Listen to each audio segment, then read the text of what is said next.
Every friends, welcome to all in all sports. So இன்னைக்கு நாம பார்க்க போறது இந்தியன் சூப்பர் லீக் சீசன் 10ஓட ஃபைனல் முடிஞ்சிருக்கு.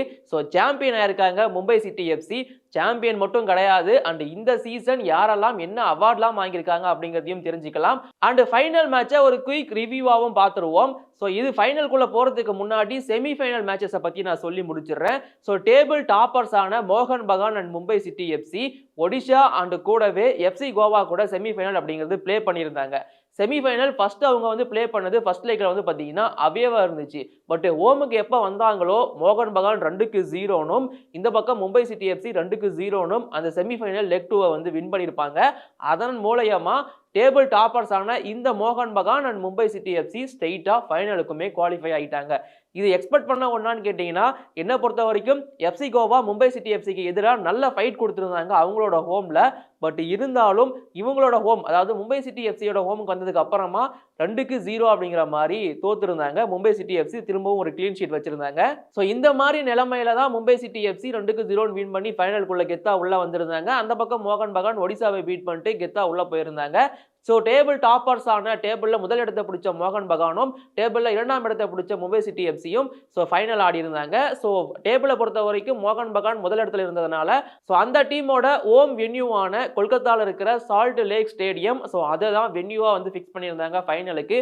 அங்கே தான் மேட்ச் அப்படிங்கிறது நடந்துருந்துச்சு. மோகன் பகான், இது நான் எப்படி சொல்றது, ஏடிகேன்னு சொல்றதா சூப்பர் ஜெயன்ஸ்னு சொல்றதான்னு தெரியல, ஏன்னா பேரை மாத்திட்டே இருக்காங்க. இப்போ ஏடிகே மோகன் பகான் கிடையாது, மோகன் பகான் சூப்பர் ஜெயண்ட் தான் நம்ம சொல்லணும். ஸோ அந்த டீமோட ஓம் வென்யூ, அந்த டீமுக்கு சரியான சப்போர்ட் இருந்துச்சு. அதற்கு ஏற்ற மாதிரி ஃபைனலோட ஃபர்ஸ்ட் ஹாப்ல 43வது நிமிஷத்துல கம்மிங்ஸ் வந்து ஒரு கோல் அடிச்சு 1-0 அப்படிங்கிற மாதிரி நம்மளோட மோகன் பகான் வந்து லீட் எடுத்திருப்பாங்க ஃபர்ஸ்ட் ஹாப்பை பொறுத்த வரைக்கும். ஃபர்ஸ்ட் ஹாப் முடியும் போது 1-0 அப்படிங்கிற அந்த ஒரு லீடோட தான் மோகன் பகான் கெத்தா வந்து பிரேக் எடுத்திருந்தாங்க. பிரேக் முடிஞ்சு செகண்ட் ஹாஃப் ஸ்டார்ட் ஆச்சு. ஆக்சுவலி சொல்ல போனோம் அப்படின்னா ஃபர்ஸ்ட் ஹாப்ல இருந்தே மும்பை சிட்டி எஃப்சியோட ஆதிக்கம் நல்லாவே இருந்துருந்துச்சு. ஷாட்ஸ் ஆன் டார்கெட், நிறைய சான்சஸ் கிரியேட் பண்ணது, இது எல்லாமே மும்பை சிட்டி எஃப்சி தான். பட் கோல் அடிச்சது என்னவோ மோகன் பகானா இருந்திருந்தாங்க ஃபர்ஸ்ட் ஹாப்பை பொறுத்த வரைக்கும். செகண்ட் ஹாஃப்லயும் மும்பை சிட்டி எஃப்சி விட்டு கொடுக்கவே இல்லை. பீட்டரோட பாய்ஸ் சரியான சம்பவம் பண்ணியிருந்தாங்க அப்படின்னு தான் சொல்லணும். மும்பை சிட்டி எஃப்சியில் சாங்டே நிறைய பேர் இருக்காங்க, உங்க எல்லாருக்குமே தெரிஞ்சிருக்கும். ஸோ எல்லாருமே தன்னால் முடிஞ்ச அளவுக்கு போராடி இருந்தாங்க. அதற்கு ஏற்ற மாதிரி கோல் அடிக்கிறதுக்கான வாய்ப்புமே கிடைச்சது. ஸோ கோலுமே ஸ்கோர் பண்ணியிருந்தாங்க. 56வது நிமிஷத்துல நோகுவாரா மிடில் இருந்து ஒரு பாஸ் கொடுத்திருப்பாரு டியாஸுக்கு. ஸோ அதை வந்து பாத்தீங்கன்னா டியாஸ் வந்து கோலா கன்வெர்ட் பண்ணியிருப்பாரு. கண்டிப்பா ஒரு சூப்பரான கோல். ஸோ அந்த கோலுக்கு அப்புறமா மும்பை சிட்டி எஃப்சி இன்னும் கொஞ்சம் பூஸ்ட் ஆனாங்க. பிரேரா டியாஸ் அடிச்ச அந்த கோலுக்கு அப்புறம் இன்னும் கொஞ்சம் பாசிட்டிவா அப்ரோச் பண்ண ஆரம்பிச்சாங்க. சூப்பரா பண்ணிட்டு இருந்தாங்க அப்படின்னு தான் சொல்லணும்.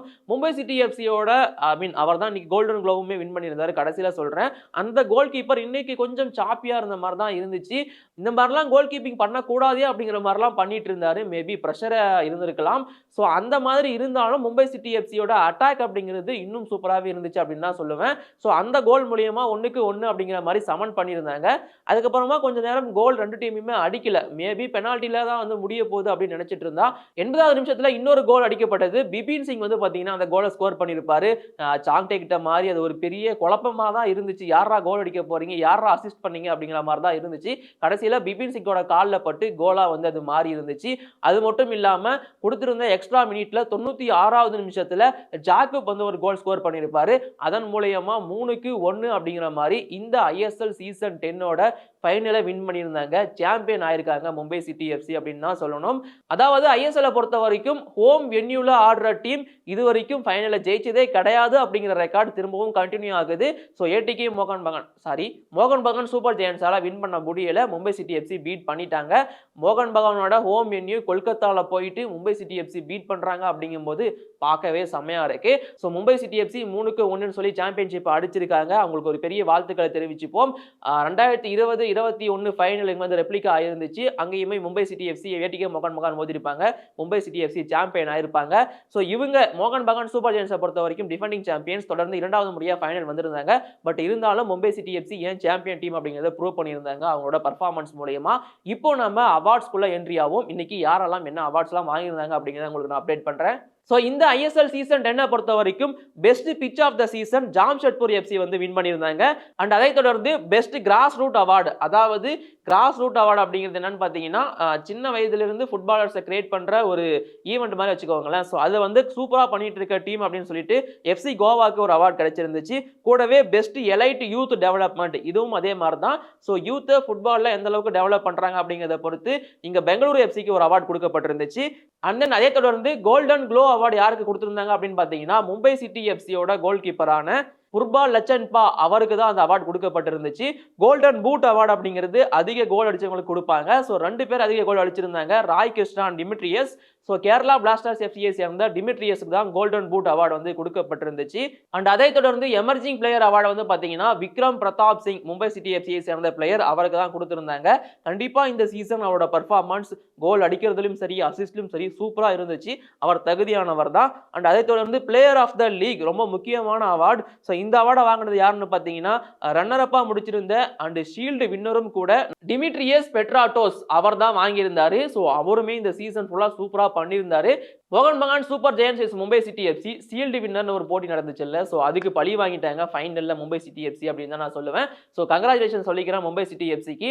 அண்ட் அது மட்டும் இல்லாமல் மும்பை சிட்டி எஃப்சியோட ஆதிக்கம் அடுத்த சீசனும் தொடரும் இதே மாதிரி டீம் வச்சிருந்தாங்கன்னா. ஸோ இந்த வெற்றியை பற்றி உங்களோட ஒப்பீனியன் என்ன அப்படிங்கிறத மறக்காம கீழே கமெண்ட்ல சொல்லுங்க. இப்போதைக்கு இதை நான் முடிச்சுக்கிறேன். தேங்க்யூ.